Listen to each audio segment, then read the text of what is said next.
ओम श्री कृष्णाय वयं नमः।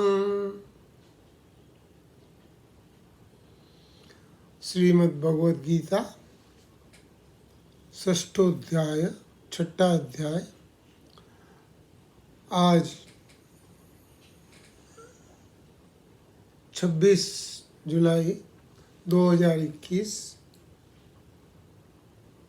सोमवार मंडे। हम अभी तक 25 श्लोक तक कर चुके हैं। 24 और 25 श्लोक पिछली बार किया था। हम 25 श्लोक तक इसे समझ चुके हैं और अब हम 26 श्लोक से आगे शुरू करेंगे। इससे पहले कि हम 26 श्लोक लें, 24-25 श्लोक एक बार पुनः हम उस पे देख लेते हैं, उसको एक बार फिर समझ लेते हैं। याद होगा कि हमने बताया था कि ये जो 5 श्लोक हैं, इस 5 श्लोक में भगवान ने बताया है। 5 श्लोक कौन से? 24, 25, 26, 27, 28। इनमें भगवान ने ये बताया है कि समाधि में लगने के बाद में आदमी को करना क्या है। ध्यान योग में लगने के बाद आदमी को करना क्या है। तो पहले 24वां श्लोक। संकल्प प्रभवान कामांश त्यक्त्वा सर्वान् शेषत मन सेवेन्द्रिय ग्रामम विनियम्य समन्तत। 25वां श्लोक। सने सने रूप परमेत बुद्धया धृति गृहीतया आत्मसंस्थं मनः कृत्वा न किंचिदपि चिंतयेत्। तो भगवान इन 2 श्लोक में ये बता रहे हैं कि संकल्प के साथ जो भी कामनाएं हैं, इच्छाओं से हुई है, संस्कारों से हुई है, उन सब का पूरा त्याग कर दें और इंद्रिय समूह को सब ओर से हटा के अपना ध्यान एक जगह केंद्रित कर लें। तो ये हमने पहले इसके बारे में पढ़ा था और इसको समझा था। ये जो 24वां श्लोक है, ये अभ्यास का श्लोक है। कैसे शांत होना है और कैसे कामनाओं पे और इंद्रियों पे, इंद्रिय समूह पे, सारे कोई भी इंद्रिय समूह, कोई भी इंद्रिय बाकी नहीं बचे। इंद्रियां 11, 5 कर्मेंद्रियां, 5 ज्ञानेंद्रियां, 1 मन। और उसके बाद में भगवान ने बताया धृति गृहीतया, धृति को पकड़ के बुद्धि से मन को शांत करना है।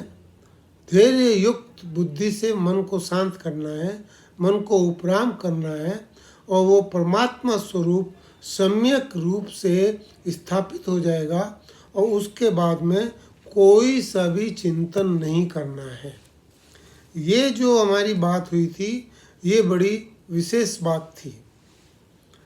अब यहाँ पे जो ये स्थिति है, ये निरुद्ध स्थिति है और निरुद्ध स्थिति के अंदर कुछ नहीं करना है, कोई हलचल नहीं और बिल्कुल शांत। प्राणों का भी ध्यान छूट जाता है और लय का ध्यान भी छूट जाता है, ओम ओम का ध्यान भी छूट जाता है, सारा ध्यान छूट जाता है और आदमी के उसमें अंतकरण में कुछ भी विचार फिर शेष नहीं बचता है। तो ये बुद्धि को इसमें मुख्य बताया है।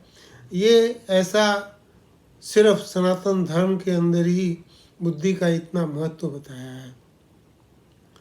निरुद्ध चित्त तो यहाँ तक, ये जो निरुद्ध चित्त हुआ है, यहाँ तक तो कई दूसरे धर्मों से बात होती है, लेकिन इसके आगे की जो बातें हैं वो इस धर्म की एक विशेषता है और इस धर्म का एक अनूठापन है, एक अलग अस्तित्व है जो हमको समझना है। अब इसके पहले कि मैं 26वां श्लोक लूँ, हम दो शब्दों के ऊपर थोड़ा ध्यान देते हैं। एक है करण सापेक्ष, एक है करण निरपेक्ष। करण कहते हैं औजार को। ये शरीर भगवान ने हमको औजार दिया है, किसके लिए? कि भगवान की प्राप्ति करने के लिए, इससे हम मोक्ष प्राप्त करें, इसलिए ये पूरा शरीर दिया है। और इस शरीर में इंद्रियां हैं, जैसे मैंने बताया 11 इंद्रियां हो गई, जिसमें एक मन भी है, तो 10 इंद्रियां और एक मन, 11, और बुद्धि। ये सारे जो इनसे हम जितना भी काम करते हैं, और ये हमारे करण कहलाते हैं। जैसे कि एक मजदूर कारीगर काम करता है करनी से, करनी कहते हैं जिससे वो सीमेंट ब्रिक लगाता है, सीमेंट के ऊपर वो सीमेंट लगाता है, फिर दूसरी ब्रिक लगाता है, फिर सीमेंट लगाता है, करनी से उसको ठीक करता है, उसके अंदर लेवल बनाता है। और ऐसे करके ये जो औजार होते हैं, ये औजार वो अपने वापस अपने ले जाता है। औजार कहीं पीछे नहीं रहता है, बस घर बन जाता है और घर बन के उसमें आ जाता है। औजार की कहीं उसमें नहीं होता है, औजार वो कारीगर अपने साथ ले जाता है। ऐसे ही जब हम भगवान की आराधना करते हैं, साधना करते हैं, भगवान की साधना में ये हमारा पूरा शरीर लगता है, शरीर लगता है, इंद्रियां लगती है, मन लगता है, बुद्धि लगती है। तो ये सारे के सारे करण सापेक्ष हैं। और इन सब का मूल क्या है कि करण निरपेक्ष। हमको करण निरपेक्ष साधना में जाना है। साधना दो तरह की है, एक करण सापेक्ष, एक करण निरपेक्ष। करण सापेक्ष है जिसके अंदर ये सारे करण काम आते हैं, और करण निरपेक्ष वो है जिसके अंदर ये काम नहीं आते हैं। उसके अंदर आदमी स्वयं ही अपने ऊपर काम करता है। और यहाँ पर क्या बोला गया था कि अपना अंतकरण शुद्ध करो।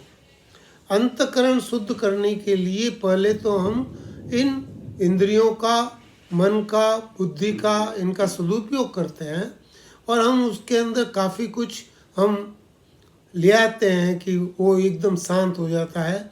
लेकिन फिर भी जो सूक्ष्म अहंकार, सूक्ष्म दोष, सूक्ष्म आरोप, सूक्ष्म गतिविधियां हैं, इनको नाश करने का अब उपाय बताया गया है। इनको करने के लिए अब उपाय बताया गया है। तो इस उपाय में क्या है कि ये स्वयं में होता है।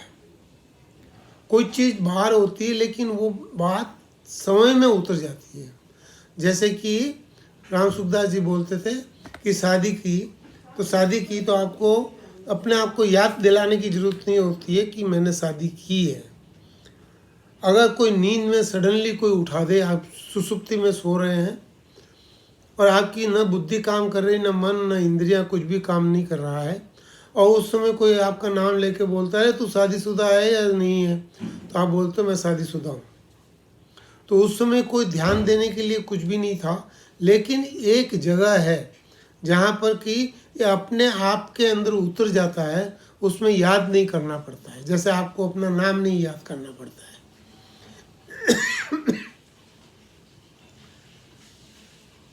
इसी तरह जब भगवान की प्राप्ति का हमारा ये साधन चलता है तो गुरु बताता है कि कई चीज़ें अपने को याद करनी होती हैं। वो जो याद करते हैं वो हमारे अंदर रहता है और उसका जो प्रभाव है वो स्वयं में होता है। एक बड़ी इंटरेस्टिंग बात बताता हूँ। कई लोग समझते हैं कि ये तुलसी से काढ़ा बना के, तुलसी का काढ़ा, इससे मेरा जुकाम ठीक हो गया। ये जो कहने वाले लोग होते हैं तुलसी खा लिया तो मेरा गला ठीक हो गया, ये कहने वाले ये समझते नहीं है कि तुलसी का महत्व क्या है।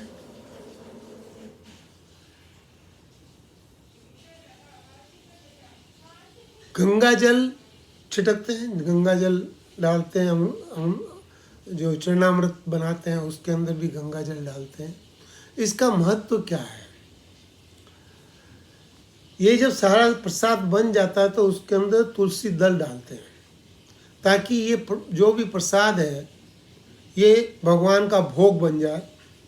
तो ये भगवान का भोग बनाने के लिए हमने किया है। इसी तरह जब तुलसी हम खाते हैं तो ये शरीर भी जो है ये भगवान का भोग के लिए तैयार है। जो गंगा जल लेते हैं ये भी इसका मतलब अपने आप को पवित्र कर लिया और हम भगवान के भोग के लिए तैयार हैं। तो ये इसका फल है, अपने आप को पवित्र करने का फल है। एक चीज़ जो है इसको हमको समझना चाहिए कि ये जो चीज़ है ये इसके अंदर विशेषता है। जैसे कि हम कहते हैं कि हम अपवित्र हैं, या कोई कहता है कि मैं पापी हूँ। अगर वो भगवान के सामने ही जाके बोल देता है कि मैं पापी हूँ, तो भगवान क्या करेंगे? भगवान उसको बोलेंगे ठीक है। जैसे कि बाली का उदाहरण अच्छा आ जाता है इस पे, कि बाली का जब भगवान ने वध कर दिया, बहुत सारी बातें हुई। बाली ने बोला मेरा वध क्यों हुआ, भगवान ने उसको बात बताई, उसको बताया तू ऐसे है, ऐसा तू पापी है। तो बाली ने बोला कि भगवान अंत समय में मैं आपके हाथों में हूँ, मेरा आपको साक्षात दर्शन हो रहा है, और उसके बाद भी अगर आप बोलते हैं कि मैं पापी हूँ तो फिर तो कुछ गड़बड़ है। या तो आप भगवान नहीं हैं, या तो मैं पापी नहीं हूँ। तो ये बात जब भगवान ने सुनी तो भगवान ने बहुत खुश हो गए। भगवान बोले कि वाह ठीक है। उसके पहले भगवान उसको बोल रहे थे तेरा सारा कष्ट मैं दूर कर देता हूँ, तुम वापस तेरे को जीवन दे देता हूँ। भगवान बोला नहीं, मैं आपके हाथ में हूँ, और आपके हाथ में मेरे को ये अंत समय मेरा यही बेस्ट है। ये तो साधु संतों को और बड़े बड़े ऋषि मुनियों को भी नहीं मिलता है जो मेरे को मिला है। तो जब भगवान को हमने बोल दिया हम पापी हैं, तो हम कहाँ से पापी रह गए? तो ये जो चीज़ है इसको हमें समझना पड़ेगा। तो हमने जब तुलसी खा के हमने कहा हम अपवित्र हैं, हे भगवान ये तुलसी हमने अपने मुंह में रख ली तो तुलसी तो हम पवित्र हो गए। तो ये जो चीज़ है ये हमें समझनी चाहिए। तो ये समय का एक अलग चीज़ है, तो इसको हमें समझना है कि ये हमारे सब इस शरीर, इंद्रिय, मन, बुद्धि से अलग चीज़ है। तो ये है करण निरपेक्ष, इसको हम बोल रहे हैं। और इसका हम यहाँ पर देखेंगे कि कैसे इस करण सापेक्ष और करण निरपेक्ष का वर्णन यहाँ पे आता है, और कैसे हम इसके आगे वाला जो है ये निरुद्ध चित्त तो हमारा यहाँ पर 25 श्लोक तक हो गया, लेकिन निरुद्ध चित्त से आगे जो चीज़ है ये कहाँ पर जाके रुकती है इसको हमको समझना चाहिए। तो हम अब 25वां श्लोक पढ़ते हैं। 25 तो हो गया, 26वां। यतो यतो निश्चरति मनश्चञ्चलमस्थिरं ततस्ततो नियमेतत् आत्मन्येव वसन्नयेत्। अब भगवान यहाँ पर कहते हैं कि तुम्हें क्या करना है। निरुद्ध चित्त कर दिया, चित्त को स्थिर कर दिया, मन को रोक दिया, धृति के ऊपर बुद्धि से हुक लगा के मन को रोक दिया, लेकिन फिर भी ये मन है, ये चंचल है। और ये मन जो है, ये चंचल होने के कारण स्थिर नहीं रहता है और ये फिर कहीं चला जाता है। तो जब ये कहीं चला जाता है तो इसको वापस सुविधापूर्वक वापस इसको वहाँ लाना है। ततो नियमे तद आत्मन्य वसन्नेत। जहाँ जहाँ ये हटके मन जाता है वहाँ वहाँ उसको लेके वापस आ जाओ। ये है अभ्यास। और ये अभ्यास किसका है? ये बुद्धि से नहीं है, ये स्वयं से है। बुद्धि के ऊपर जो समय की स्थिति है, आत्मा उसको पकड़ के वापस वहाँ लाती है। आत्मा उसको पकड़ के वापस लाती है। बुद्धि का भी रोल है, लेकिन बुद्धि से ज़्यादा आत्मा का रोल यहाँ पर आता है। तो जहाँ जहाँ मन जाता है उसको मन को पकड़ के परमात्मा के अंदर लगाना है। बहुत सुंदर विवरण उसमें दिया है कि जैसे कोई छोटा बच्चा होता है, बड़ा चंचल होता है। वो क्या करता है? कभी आपके बाल खींचता है, कभी आपके कान के अंदर उंगली डाल देता है, कभी नाक में उंगली डाल देता है, कभी आंखों में उंगली डाल देता है। हाँ, आप क्या करते हैं? आपको उसको प्यार से वापस उस जगह पे लाना है। वो आपको प्रेम करता है। ऐसे ही ये मन है। ये मन जो है ये बड़ा चंचल है, लेकिन फिर भी ये मन स्थिर हो गया है। और ये स्थिर मन जब कहीं जाता है तो जहाँ भी जाता है उसको पहले बोला छोड़ दो, और छोड़ दे। वो जो जाता है उसके ऊपर ध्यान मत दीजिए, छोड़ दीजिए। जहाँ भी जाता है उसको बोला हाँ हो गया, अब आ जाओ वापस यहाँ पर। जहाँ भी गया वहाँ से उसको वापस वहाँ पे ले आए, जहाँ भी गया उसको वापस वहाँ से वहाँ ले आए। तो ये जो अभ्यास है, ये अभ्यास शांत होने का अभ्यास है। जहाँ जहाँ मन जाता है उसको परमात्मा में पुनः पुनः उसको स्थापित करते हैं। ये श्रद्धा के बगैर नहीं होता है। ये श्रद्धा बहुत जरूरी है। भगवान के अंदर श्रद्धा होने से हम ये काम कर सकते हैं। भगवान की ये जो श्रद्धा युक्त है, ये तो बौद्ध धर्म में भी नहीं है। वहाँ पर भी बोला एक नहीं रहता है, जीरो रहता है, निबोध। हाँ? बोध होता है वहाँ पर, इस स्थिति पे बोध होता है। लेकिन हमारे यहाँ पे हम बोलते नहीं, ये पूर्णता की स्थिति है, ये शून्य की स्थिति नहीं है। वहाँ क्या है, हमारे यहाँ पूर्णता की स्थिति मानते हैं, वहाँ शून्यता की स्थिति मानते हैं। तो ये जो चीज़ है इसको हमें समझना पड़ेगा। तो हम जहाँ जहाँ मन जाता है उसको वापस परमात्मा में लाके बैठाना। जहाँ जहाँ मन जाता है उसको परमात्मा, ये जो है। इसीलिए इसके पहले बोला सने सने रूप परमेत बुद्धया धृति बुद्धि गृहीतया। स्नेह स्नेह ऐसे होगा। वो जहाँ जहाँ जाता है उसको वापस वहाँ ले आओ, जहाँ जहाँ जाता है उसको वापस वहाँ ले आओ, और अल्टीमेटली फिर वो वहीं पे स्थिर हो जाएगा। तो ये जो चीज़ है ये इसके अंदर ये बताई गई है। और इससे जब वो स्थिर हो जाएगा तो आप बिल्कुल शांत हो जाएंगे। उसके बाद में कोई हलचल नहीं है, अंतकरण में कुछ भी हलचल नहीं है, मन शांत है। और ये जो है, ये आपने जो किया, ये करण निरपेक्ष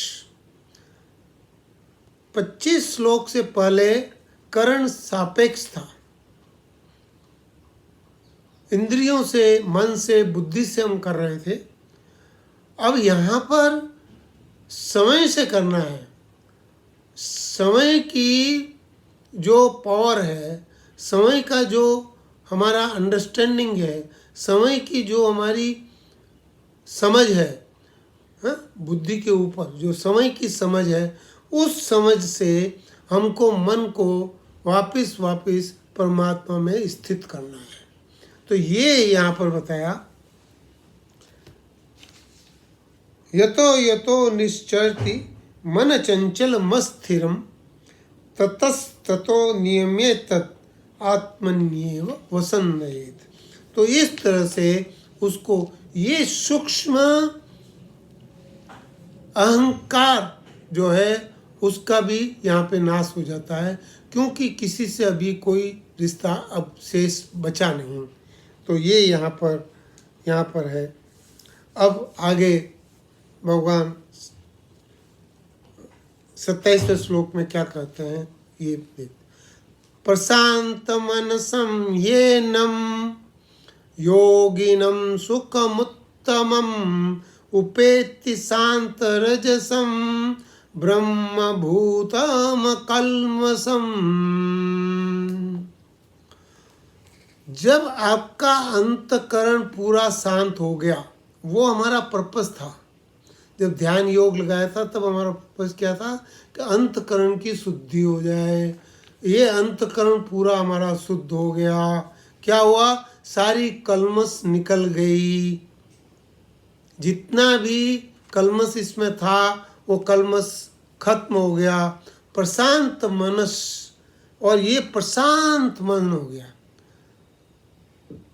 इसमें कल्मश निकल गई का मतलब क्या हुआ, सारे पाप नष्ट हो गए। ये लिखा, जिसके सब पाप नष्ट हो गए हैं और जिसका रजोगुण शांत हो गया है, उसका मन सर्वथा शांत हो गया है, ऐसे ब्रह्म रूप बने हुए योगी को निश्चित उत्तम सात्विक सुख प्राप्त होता है। तो अभी क्या है कि यहाँ पे कुछ नहीं करना है। आत्मा में कुछ नहीं होता है, परमात्मा में भी कुछ नहीं होता है, अकर्ता है। आत्मा भी अकर्ता है। तो अभी क्या हुआ कि जब प्रशांत मन हो गया, मन बिल्कुल नहीं हट रहा है, मन एक जगह स्थिर है, आपका पूरा अंतकरण शांत है, ऐसे में सारे के सारे कल्मश खत्म हो गए, सारे के सारे पाप नष्ट हो गए और आप ब्रह्म की स्थिति के अंदर आ गए। ब्रह्म भूत कल्मष, ब्रह्म रूप बने हुए योगी निश्चित ही उत्तम सुख, सुख मुत्तमम, उत्तमम, उत्तम सुख। उत्तम सुख कौन सा, कि सात्विक सुख। राजसिक गुण खत्म हो गया, राजसिक गुण खत्म, राजसिक ना, शांत रजसम, राजसिक गुण खत्म हो गया, मन बिल्कुल स्थिर हो गया, अंतकरण बिल्कुल स्थिर हो गया और कुछ करने का कुछ शेष बचा नहीं। उस समय ये सारी कल्मश खत्म हो गई और ब्रह्मभूत ये इस तरह से है जैसे कि जितने भी हमारे संस्कार हैं, संस्कार बीज रूप होते हैं, बीज भाव में होते हैं, वो पानी में जैसे उबल जाते हैं, ऐसे ही वो सारे उबल गए और अब उसके अंदर कुछ भी शेष नहीं बचा। इसलिए वो कुछ भी कर्म, उससे कर्म की कोई उत्पत्ति नहीं हो सकती। शांत रस, शांत रस, इसमें संस्कार सारे नष्ट हो गए, संकल्प सारे नष्ट हो गए, सारा शांत हो गया और इसके अंदर कुछ भी शेष नहीं बचा। ऐसी स्थिति के अंदर शांत स्थिति है बिल्कुल, और सात्विक सुख मिलता है। सात्विक सुख यहाँ पे मिलता है, एक सुख की स्थिति आती है। राम सुखदास जी बोलते हैं, इस सुख का भी भोग नहीं करना। ये कभी मत समझना कि मेरे को सुख मिला। इस सुख का ये कि भोग तो बिल्कुल ही वर्जित, राम सुखदास जी के इसमें बिल्कुल ही वर्जित है। इस सात्विक सुख का भी लेश मात्र भी भोग नहीं करना है, क्योंकि अगर आपने भोग किया तो आप इस जगह पे रुक जाएंगे, आपकी साधना इस जगह पे रुक जाएगी। इसलिए इस सात्विक सुख का भी भोग नहीं करना है। यहां पर क्या हुआ? प्रशांत मन, मन बिल्कुल शांत, और शांत रजसम, शांत रज, ब्रह्म भूत कलमस, सारी कलमस जितनी भी थी वो सारा का सारा नष्ट हो गया। सारे पाप जितने थे वो सारे के सारे पाप नष्ट हो गए। ऐसी स्थिति यहाँ पे आ जाती है। इस स्थिति पे आगे क्या बोल रहे हैं 28वें श्लोक में देखें। युञ्जनेवं सदात्मानं योगी विगत कल्मषः सुखेन ब्रह्म संस्पर्शम् अत्यंतं सुखमश्नुते। एक बार वापस। युञ्जनेवं सदात्मानं योगी विगत कल्मषः सुखेन ब्रह्म संस्पर्शम् अत्यंतं सुखमश्नुते।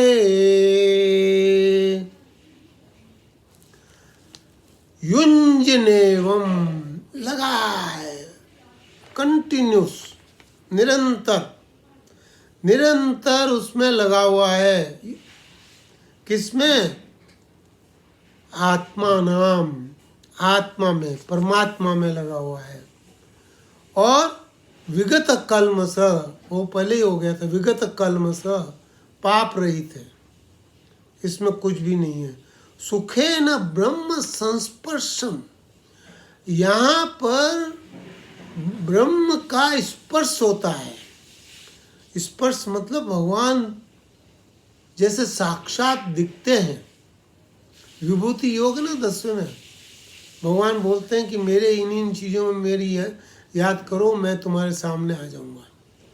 तो ये जो स्पर्शम, ब्रह्म का स्पर्श होता है, ब्रह्म की अनुभूति होती है। कैसे? अत्यम सुख मश्नुते, अत्यंतम, अंत से भी अधिक सुख की अनुभूति होती है। ब्रह्म स्पर्श और अंत से भी अधिक सुख, अक्षय सुख, जिस सुख की कभी कमी नहीं होती है, जिस सुख में कभी चेंज नहीं आता है। और वो सुख क्या है कि आनंद, जिसको हम आनंद बोलते हैं। आनंद का कोई अपोजिट नहीं है। सुख का अपोजिट दुख है। अत्यंतम सुखम, अत्यंतम सुखम कौन सा है? आनंद। अंत से भी अधिक सुख, सुख जितना सुख सुख आप करते रहो, उस सुख का अंत हो जाए तो उससे भी अधिक सुख। और वो अधिक सुख कौन सा है कि आनंद। तो ये आनंद का सुख जो है ये प्राप्त होता है। कैसे? करण निरपेक्ष समय में। यहाँ न तो कोई मन काम कर रहा है, न कोई बुद्धि काम कर रही है, न इंद्रियां काम कर रही है, न कोई काम कर रहा है, कोई कुछ काम नहीं कर रहा है। सिर्फ वो अपने आप में है। आत्मा नाम, आत्मा आत्मा में है, अपने आप में, वो अपने आप में ही है।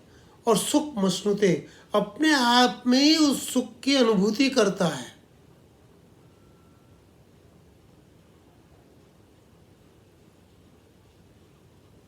भगवान से तो हम रोजाना मिलते हैं।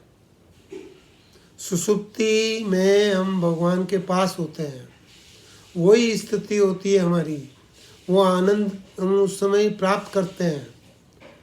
लेकिन हम सोए हुए होते हैं, इसलिए हमें पता नहीं पड़ता है हम कहाँ थे। हम कहते हैं बहुत आनंद आया, लेकिन हम कहाँ थे नहीं पता। यहाँ पर हम जाग रहे हैं, भगवान का स्पर्शम हो रहा है, भगवान की अनुभूति हो रही है और आनंद की अनुभूति हो रही है, अत्यंतम सुख की अनुभूति हो रही है। और ये सारा का सारा करण निरपेक्ष है, ये सब का सब करण निरपेक्ष है। तो ये जो यहाँ पर देखा हमने कि 25 श्लोक तक तो हमको अभ्यास करना पड़ता है, 25 श्लोक तक तो हमको कुछ करना पड़ता है, भले मन से करो बुद्धि से करो, कुछ न कुछ करना पड़ता है। लेकिन 26, 27, 28 इसके अंदर हमें न तो मन से कुछ करना है, न बुद्धि से कुछ करना है, न अंतकरण से कुछ करना है, न हमारी इंद्रियों से करना है, न शरीर से करना है। हमारे ये अपने आप आत्मा में ही, आत्मा अपने आप के अंदर रमती रहती है, आत्मा आत्मा में रमती रहती है। और ये जो 28वां है जो बोला है, युञ्जनेव सदात्मानं योगी विगत कल्मष सुखे न ब्रह्म संस्पर्शम अत्यंतम सुखमश्नुते। यहाँ पर फिर समाधि लग जाती है और उसके अंदर फिर आदमी अपना उठने का कोई उसका विचार नहीं होता है, कुछ करने का कोई विचार नहीं होता है, मोक्ष प्राप्त करने का भी कोई विचार नहीं होता है। ये समाधि स्थिति है। जो 27वां श्लोक था उसके अंदर जहाँ सात्विक सुख था, समाधि बीच बीच में टूटती है, और उस टूटती है तो आपको उस सुख का आनंद की अनुभूति आती है, लेकिन वो सात्विक सुख है और उसका हमको आनंद की अनुभूति नहीं करनी है, उसको भोगना नहीं है। ये नहीं कि भगवान ये आ रहा तो मेरे को आने दो आने दो आने दो, नहीं। हमें ध्यान रखना है कि इससे भी ऊपर कोई चीज़ है, और इससे ऊपर वो है कि निरुद्ध समाधि, जिस समाधि में कोई विघ्न नहीं है, जिस समाधि में कोई समाधि टूटती नहीं है। वो समाधि टूटेगी कब, तब हम जानेंगे, हम बाद में जब आगे के 3 श्लोक करेंगे उसके बाद में देखेंगे। लेकिन ये जो चीज़ है ये हमें इसमें समझनी पड़ेगी। तो यहाँ पर 24, 25, 26, 27, 28 इन 5 श्लोक में भगवान आपको अभ्यास कराते हुए निरुद्ध अवस्था में लाके, फिर शांत स्थिति में लाके, फिर सात्विक सुख की स्थिति में लाके और आनंद की स्थिति का बात बताई है। और कैसे ये अचीव करना है, कैसे ये मन बुद्धि और कहाँ काम आएगी, अब खुद कहाँ काम आएंगे, हमारी अंतर जो चीज़ है वो कहाँ काम आएगी, ये सारा का सारा इसके अंदर बताया है। और ये जब होता है तो साक्षी भाव भी नष्ट हो जाता है। पाप हमारे नष्ट हो गए थे 27वें श्लोक में, और 28वें श्लोक में साक्षी भाव भी नहीं। साक्षी किसका? जब आत्मा आत्मा में है तो किसका साक्षी? कोई साक्षी नहीं, वो अपनी अनुभूति है। यह साक्षी भाव भी खत्म हो जाता है। ये साक्षी भाव परमात्मा में ही खत्म होता है, इसको हम आगे जानेंगे। तो ये जो चीज़ है ये यहाँ पे समझने की है। अगले 3 श्लोक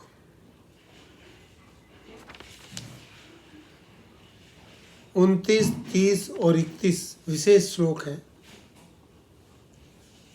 इसमें अहम ब्रह्मास्मि तत्त्वमसि, ये जितना भी